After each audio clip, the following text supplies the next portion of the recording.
Hi hello నమస్తే welcome back to our channel Javali talks. ఎలా ఉన్నారు అందరూ? ఐ హోప్ మీరందరూ చాలా బాగున్నారు అనుకుంటున్నాను.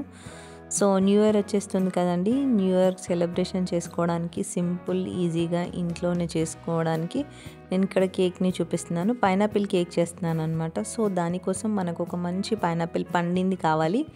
సో దాన్ని మొత్తం పీల్ ఆఫ్ చేసుకొని చిన్న చిన్న ముక్కలుగా కట్ చేసుకొని పక్కన పెట్టుకోండి.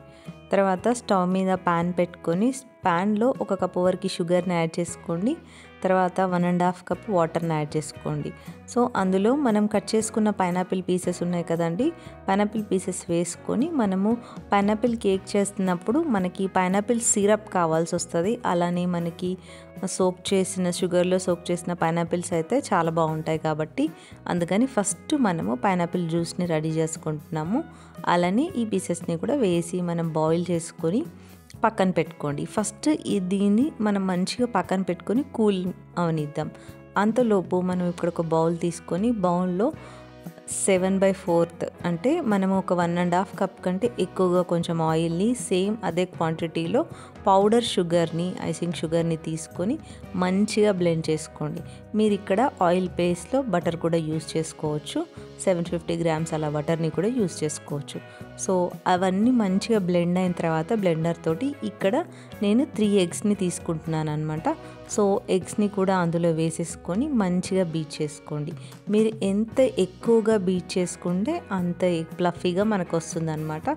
సో ఇక్కడ మనకి మంచి స్మెల్ రావడానికి 1 స్పూన్ వెనీలా ఎసెన్స్ని కూడా యాడ్ చేసుకొని మంచిగా బీట్ చేసుకోండి. బీటర్ తోటి బీట్ చేసుకోండి. ఈ బీటర్ తోటి బీట్ చేసుకొని మనకి ఇక్కడ మంచిగా బీట్ చేసుకుంటే ఫ్లఫీగా వస్తుంది అనమాట. సో ఇక్కడ అన్నీ కూడా మనకి నార్మల్ టెంపరేచర్లో ఉండాలి. ఎగ్స్ అయినప్పటికీ ఆయిల్ అయినా బటర్ అయినా ఏదైనా మనకి నార్మల్ టెంపరేచర్లో ఉంటే కేక్ అనేది చాలా బాగా వస్తుంది. సో మనం అందులోనే ఒక జల్లెడ పెట్టుకొని 1.5 కప్ 1 కప్పు దాని తర్వాత 1/2 కప్పు మనం ఇక్కడ మైదాని తీసుకొని అలానే 1 spoon baking powder 1/2 spoon baking soda వేసుకొని జల్లించుకోండి. ఈ ఇంగ్రీడియంట్స్ అన్నిటినీ కట్ అండ్ ఫోల్డ్ మెథడ్లోనే మనము మిక్స్ చేసుకోవాలి. సో మిక్సింగ్ అనేది మంచిగా చేసుకోండి, అప్పుడే మనకి కేక్ అనేది పర్ఫెక్ట్గా వస్తుంది అనమాట. సో చూడండి, ఈ రిబ్బన్ కన్సిస్టెన్సీ వచ్చేంత వరకు మిక్స్ చేసుకొని పక్కన పెట్టుకోండి. సో మనం పైనాపిల్ పీసెస్ని షుగర్ సిరప్లో మనం మరగబెట్టుకొని పక్కన పెట్టుకున్నాం కదా. సో ఇప్పుడు మనం పైనాపిల్ పీసెస్ని షుగర్ సిరప్ని సపరేట్ చేసి మనం పక్కన పెట్టుకోవాలన్నమాట. పైనాపిల్ పీసెస్ని మనం డెకరేషన్కి యూజ్ చేస్తాం. అలానే షుగర్ సిరప్ని కూల్ కేక్ లాగా మనం ఐసింగ్ పైన లేయర్ లాగా వేసేసుకునేటప్పుడు వాటి మీద వేసుకోవడానికి యూజ్ చేసుకుంటాం అన్నమాట. సో ఇక్కడ ఏవైతే కొన్ని పైనాపిల్ పీసెస్ని నేను ఈ కేక్ మిక్చర్లో యాడ్ చేసుకొని కట్ అండ్ ఫోల్డ్ మెథడ్లో ఒక్కసారి ఈ కేక్ మిక్చర్ని అంతా మిక్స్ చేసుకొని ఏదైతే మనం కేక్ రెడీ చేసుకోవాలనుకుంటున్నాం కదా ఆ టిన్ తీసుకొని దాన్ని డస్టింగ్ అన్న చేసుకోండి, లేదంటే మీ దగ్గర బటర్ పేపర్ ఉంటే బటర్ పేపర్ కూడా వేసుకొని కంప్లీట్గా మనం రెడీ చేసుకునే కేక్ మిక్చర్ని ఈ కేక్ టిన్లో వేసి ఒక్కసారి 1 to 2 టైమ్స్ మనం ట్యాప్ చేసుకోవాలన్నమాట. సో ఎయిర్ బబుల్స్ కానీ ఏదైనా ఉంటే వెళ్ళిపోతుంది. సో కేక్ అనేది మనం ఫ్లఫీగా వస్తుంది. ముందుగా మనం ప్రీహీట్ చేసుకున్న బౌల్ కానీ ఓవెన్లో కానీ మనం ఈ కేక్ టిన్ని పెట్టుకొని 30 to 25 మినిట్స్ మంచిగా కుక్ చేసుకుంటే ఒక్కసారి మన కేక్ మిక్చర్లో ఏదైతే మనం టూత్పిక్ని కానీ నైఫ్ని కానీ డిప్ చేసినప్పుడు మనకి కేక్ మిక్చర్ అంటుకోకుండా వస్తే మన కేక్ అనేది పర్ఫెక్ట్గా రెడీ అయిపోయింది. సో ఇక్కడ చూడండి, మన కేక్ అనేది ఎంత స్పాంజీగా వచ్చిందో చాలా బాగా వచ్చింది అనమాట. సో కూల్ అయిన తర్వాత మనం టిన్ నుండి సపరేట్ చేసుకొని ఈ కేక్లో పైన లేయర్స్ని సైడ్కున్న లేయర్స్ అన్నింటినీ మనం తీసేస్తున్నాం అనమాట.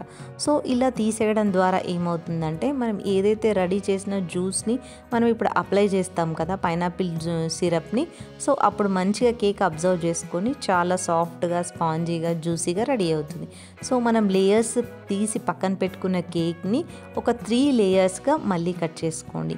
ఒక 3 లేయర్స్గా కట్ చేసుకోండి. ఈ 3 లేయర్స్లో ఫస్ట్ లేయర్ని మాత్రం మనం ఫస్ట్ తీసుకొని డెకరేట్ చేసుకుందాం. అందుకోసం మనం ఏదైతే ఫస్ట్ మనకైతే ఇక్కడ విప్పింగ్ క్రీమ్ కావాలి కదండి. విప్పింగ్ క్రీమ్ రెడీ చేసుకోవడానికి నేనైతే ఇక్కడ అమూల్ ఫ్రెష్ క్రీమ్ని యూజ్ చేస్తున్నాను. సో విప్పింగ్ క్రీమ్ అనేది బయట మార్కెట్లో దొరుకుతుంది, మీరు అది కూడా యూజ్ చేసుకోవచ్చు. ఇక్కడ నేను అమూల్ ఫ్రెష్ క్రీమ్ని తీసుకొని పైన ఉండే ఫ్రెష్ క్రీమ్ని మాత్రమే యూజ్ చేస్తున్నాం అనమాట. సో ఈ విప్పింగ్ క్రీమ్ తయారు చేసుకోవడానికి బౌల్ కానీ ఏవైతే మనం యూజ్ చేస్తాం కదా, బీటర్స్ కానీ కంపల్సరీగా మనం డీప్ ఫ్రిడ్జ్లో పెట్టుకున్న తర్వాతనే చాలా కూల్గా ఉన్నప్పుడు మాత్రమే యూజ్ చేసుకోవాలి. నేను ఒక 2-3 అవర్స్ ముందే డీప్ ఫ్రీజర్లో వీటన్నింటిని పెట్టాను అనమాట. సో అప్పుడే నేను యూజ్ చేస్తున్నాను, అప్పుడైతేనే మన క్రీమ్ అనేది థిక్గా వస్తుంది. సో ఇక్కడ ఫైనల్గా మనకు ఒక 20 మినిట్స్ వరకు మనం బీట్ చేసుకుంటే కానీ థిక్ క్రీమ్ రాదనమాట. 20 మినిట్స్ తర్వాత సో మనకి బ్లెండర్కి అలానే క్రీమ్ అతుక్కుపోయి ఉంటే మన పర్ఫెక్ట్ క్రీమ్ రెడీ అయిపోయింది అనమాట. సో ఇప్పుడు ఈ క్రీమ్ని మనం ఏదైతే ప్లేట్లు సర్వ్ చేసుకోవాలనుకుంటున్నామో ప్లేట్ తీసుకొని ఆ ప్లేట్కి ఫస్ట్ క్రీమ్ రాసేసుకొని దానిపైన మనం కట్ చేసుకున్న ఫస్ట్ లేయర్ ఆఫ్ కేక్ని వేసేసి ఆ కేక్ పైన మనం ఏదైతే పైనాపిల్ షుగర్ సిరప్ని రెడీ చేసుకున్నాం కదా దాన్ని మనం వేసుకోవాలన్నమాట. సో మంచిగా స్ప్రెడ్ చేసుకొని సాఫ్ట్గా, మరీ ఎక్కువ కాకుండా మరీ తక్కువ కాకుండా మంచిగా వేసుకున్న తర్వాత మన క్రీమ్ లేయర్ని అప్లై చేసుకోవాలి. సో ఇక్కడ చూడండి క్రీమ్ లేయర్ని, ఇక్కడ క్రీమ్ అనేది కేక్కి చాలానే పడుతుందండి. సో మంచిగా క్రీమ్ అనేది కేక్కి అప్లై చేసుకున్న తర్వాత ఏవైతే పైనాపిల్స్ని మనం పక్కన పెట్టుకున్నాం కదండి, పీసెస్ పక్కన తీసి పెట్టుకున్నాం కదా, అందులో నుంచి మనం ఆ పీసెస్ని చిన్న చిన్న ముక్కలుగా కట్ చేసుకునైనా వేసుకోవచ్చు, లేదంటే అలా అయినా వేసుకోవచ్చు. సో నేను తర్వాత మంచిగా క్రీమ్ అప్లై చేసుకున్న తర్వాత పైనాపిల్ పీసెస్ని కూడా డెకరేట్ చేసుకుంటున్నాను అనమాట. ఇది ఆప్షనల్, మీరు కావాలనుకుంటే వేసుకోవచ్చు, లేదంటే లేదనమాట. సో పైనాపిల్ పీసెస్ని వేసుకొని తర్వాత సెకండ్ లేయర్ ఆఫ్ కేక్ వేసుకొని మళ్ళీ షుగర్ సిరప్ని అప్లై చేసుకొని మళ్ళీ క్రీమ్ వేసుకొని మళ్ళీ పైనాపిల్ పీసెస్ని వేసుకొని థర్డ్ లేయర్ ఆఫ్ కేక్ కూడా వేసుకొని దానిపైన కూడా సేమ్ షుగర్ సిరప్ని అప్లై చేసుకోండి, దానిపైన కూడా క్రీమ్ అప్లై చేసుకోండి. ఫైనల్గా అప్పుడు 3 లేయర్స్ ఆఫ్ వేసుకున్న తర్వాత చూడండి అలా ఫైనల్గా నేను క్రీమ్ని మొత్తం టాప్ టు బాటమ్ మంచిగా అప్లై చేస్తున్నాను అనమాట. సో ఫైనల్గా మన కేక్ క్రీమ్తో పాటు రెడీ అయిపోయింది. మీకు నచ్చిన విధంగా ఇప్పుడు డెకరేట్ చేసుకోండి. నేనైతే పక్కన పెట్టుకున్న పైనాపిల్ కేక్ అన్నాను కాబట్టి పక్కన పెట్టుకున్న పైనాపిల్స్ని ఇలా డెకరేట్ చేసుకొని మీకు చూపిస్తున్నాను అనమాట.